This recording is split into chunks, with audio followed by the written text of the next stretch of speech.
Oi, tudo bem? Quais são as premissas do nosso canal Escola Geek de Literatura? São 3 premissas. A primeira é reflexão, a segunda é autocrítica e a terceira é desconstrução. Reflexão é porque nós vamos eleger uma temática para nós refletirmos a respeito dela.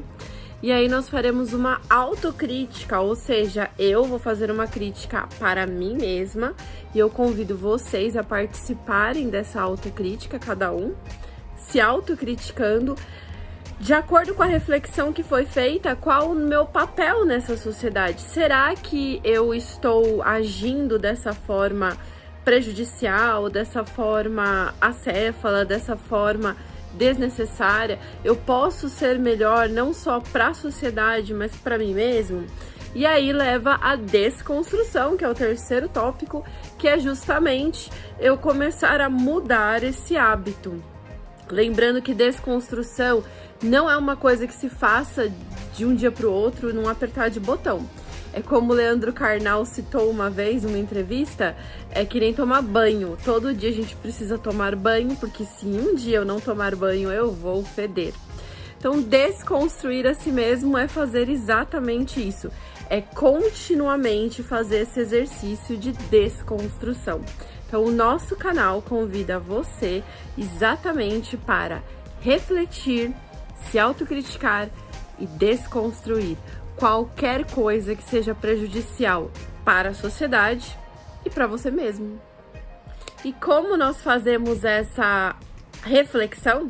Através da literatura, Escola Geek de Literatura, e nós trazemos aqui textos da literatura fantástica, justamente para que haja essa reflexão, autocrítica e desconstrução.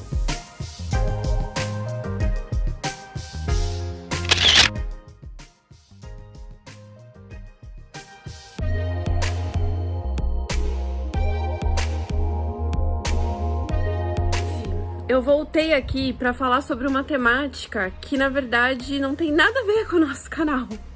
Escola Geek de Literatura, conforme nós já conversamos sobre qual é, a finalidade desse canal, que é falar sobre o BBB 21. Bem, BBB 21 não é um produto cultural alvo do canal, já que o nosso canal se predispõe a falar sobre literatura fantástica e esse universo nerd, geek, gótico que circunda essa literatura. E Big Brother é um programa que está mais aí para um viés cultural padrão, algo mais popularizado, que não tem nada de literatura fantástica. E além disso, eu sequer assisti versão do BBB deste ano. Eu não assisti nada, eu nem sei direito quem são as pessoas que estão lá na casa. Então, por que cargas d'água eu quero falar sobre esse assunto? Simples, porque nessas últimas semanas nós tivemos aí uma enxurrada de temáticas nas mídias sociais sobre o BBB. Bem, tem aí também nenhuma novidade, todo ano tem. É só passar BBB na televisão, que é só isso que se fala em redes sociais.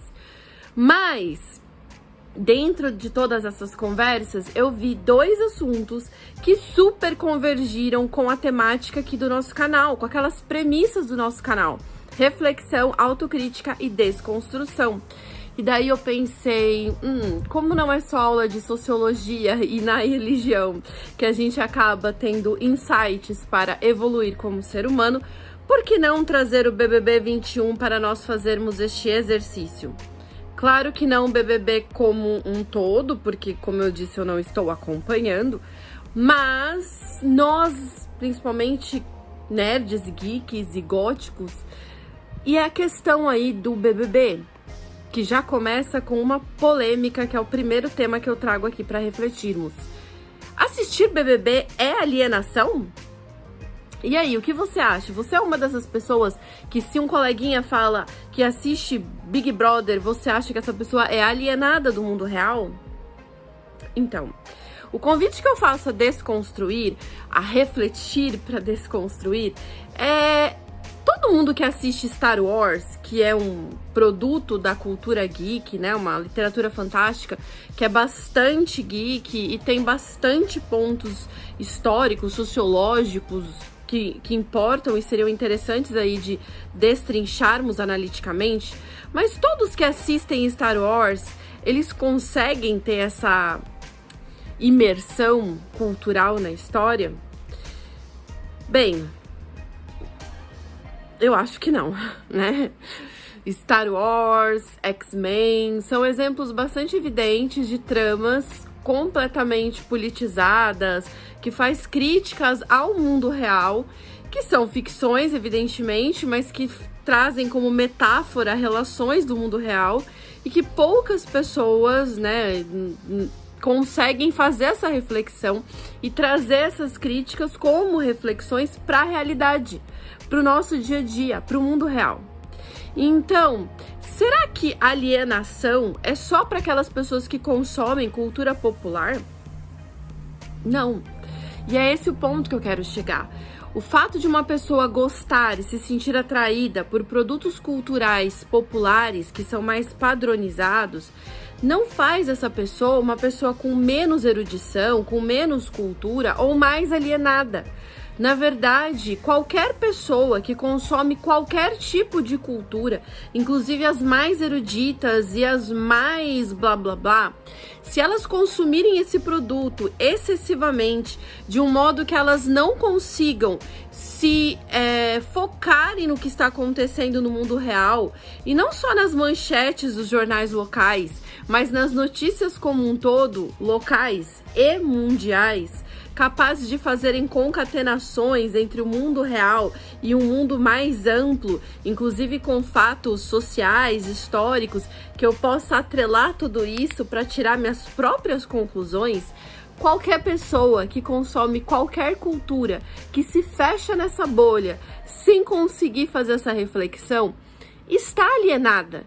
E isso independe se o seu objeto de alienação é Big Brother Brasil, novela da Globo, futebol, séries da Netflix ou até mesmo livros de literatura clássica.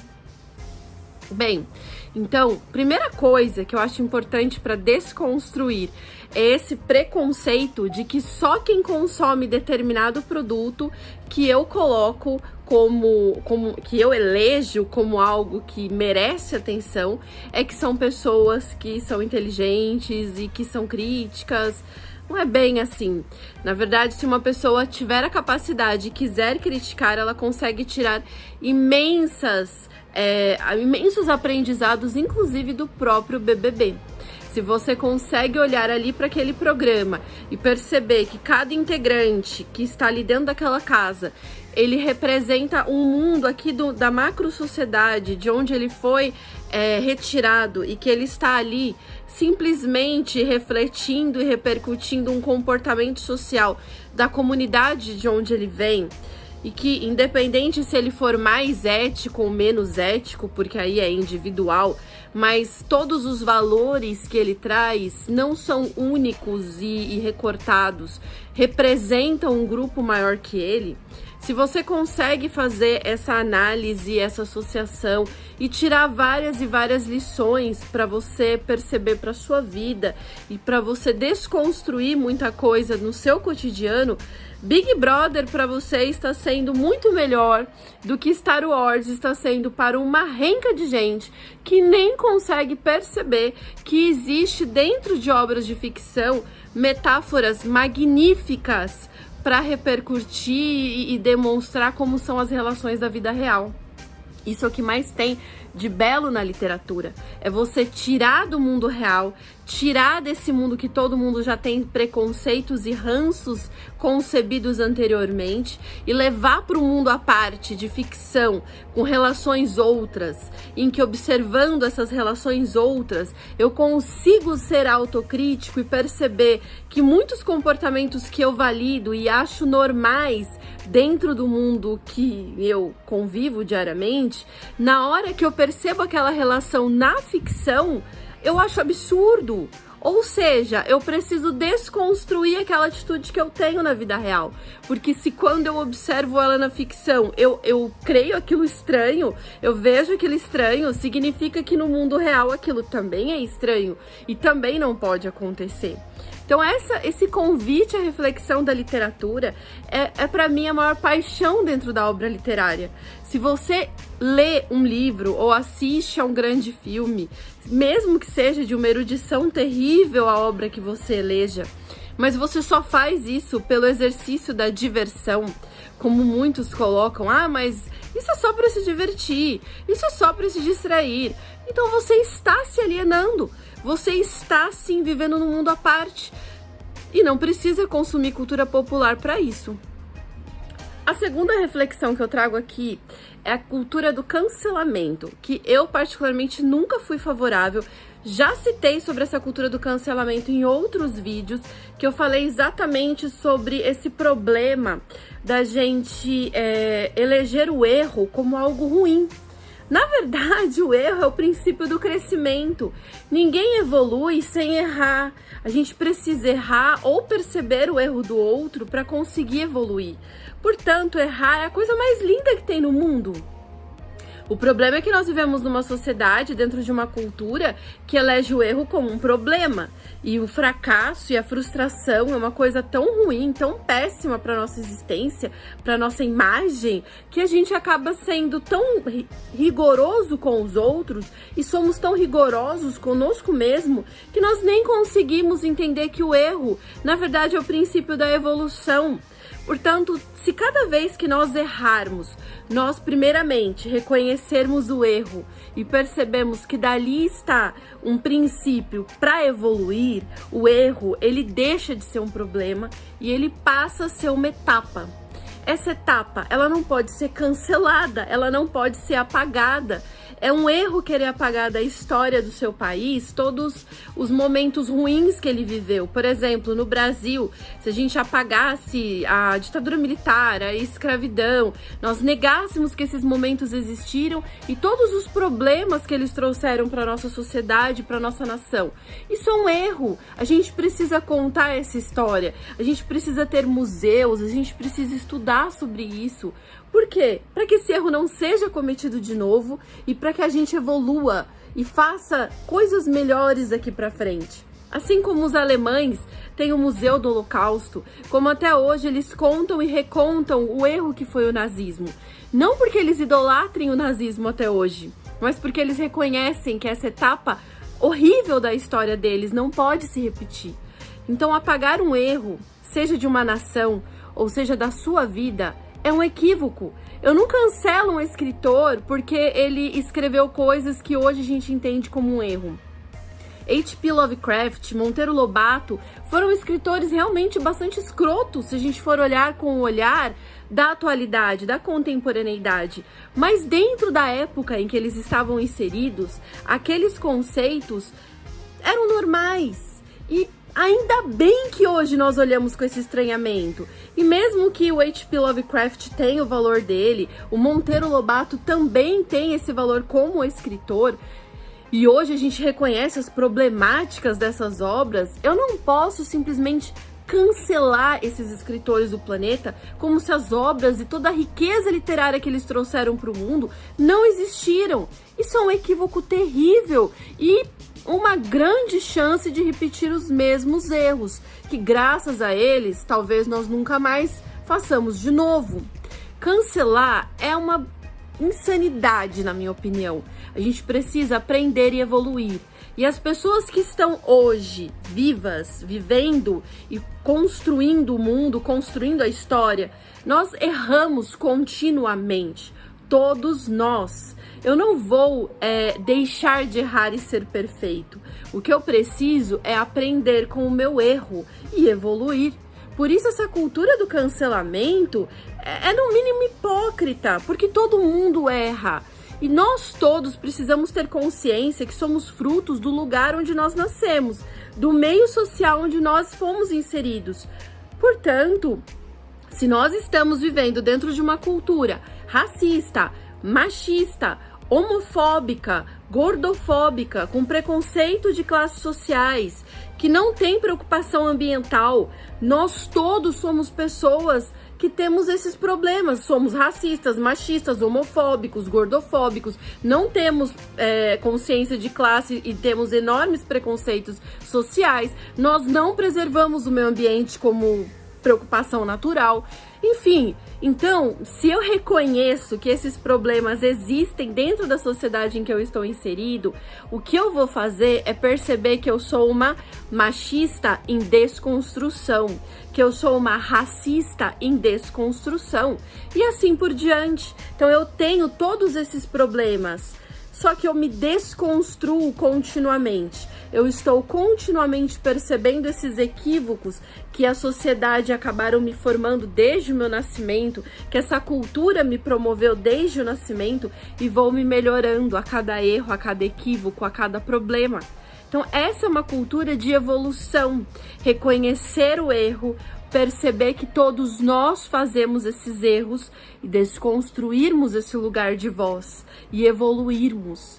Esse é o local mais construtivo de voz em qualquer militância e qualquer pauta que você defenda.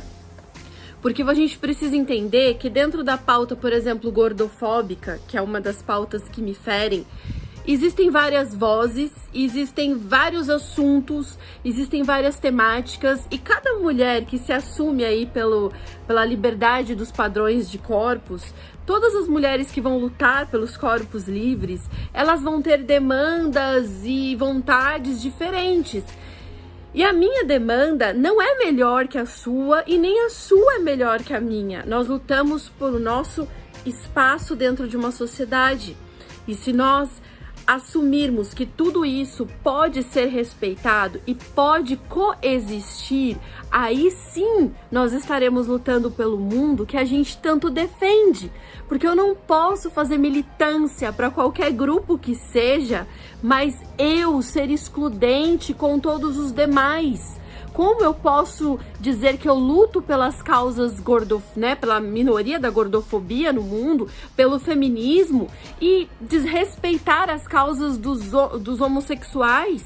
Ser homofóbica ou então achar que é menos importante as causas, que lutam contra o racismo, contra as diferenças de classe? Eu estaria sendo hipócrita, no mínimo. E essa é uma outra reflexão que o BBB 21 nos trouxe, essa militância acéfala. Será que não tá na hora, independente se aconteceu ou não na casa, porque eu não assisti o programa, mas independente disso, está na hora de nós aqui fora usarmos esse start que o programa deu para colocarmos esse questionamento na nossa cabeça. Eu sou coerente com aquilo que eu defendo? Será que eu peço inclusão, mas eu incluo? Ou eu só peço inclusão para mim, mas eu excluo todos os outros? Que eu realmente sou um exemplo vivo daquilo que eu defendo, e não porque eu não cometa erros, porque eu vou cometer, mas porque eu os desconstruo diariamente.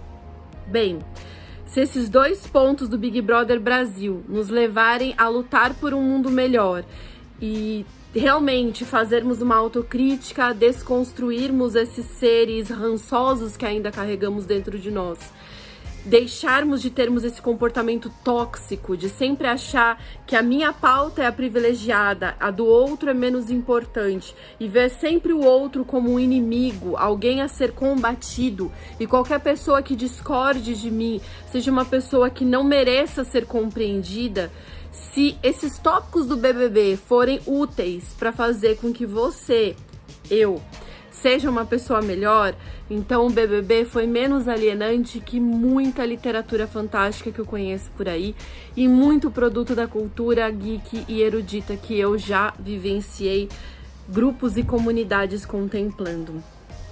Portanto, já que teve essa temática aqui em voga, vamos aproveitá-la para fazermos dela uma premissa para essa reflexão e construirmos esse mundo melhor, que tenha mais respeito, mais acolhimento, mais compreensão, maior inclusão, porque se todos fossem assim, todas as pautas serão ouvidas, envolvidas e aos poucos atendidas. Mas se cada um de nós nos alienarmos de nossas bolhas sociais e excluirmos tudo que for diferente da nossa opinião, nós não seremos capazes de mudar nem a única coisa que nós podemos mudar no mundo, que é nós mesmos.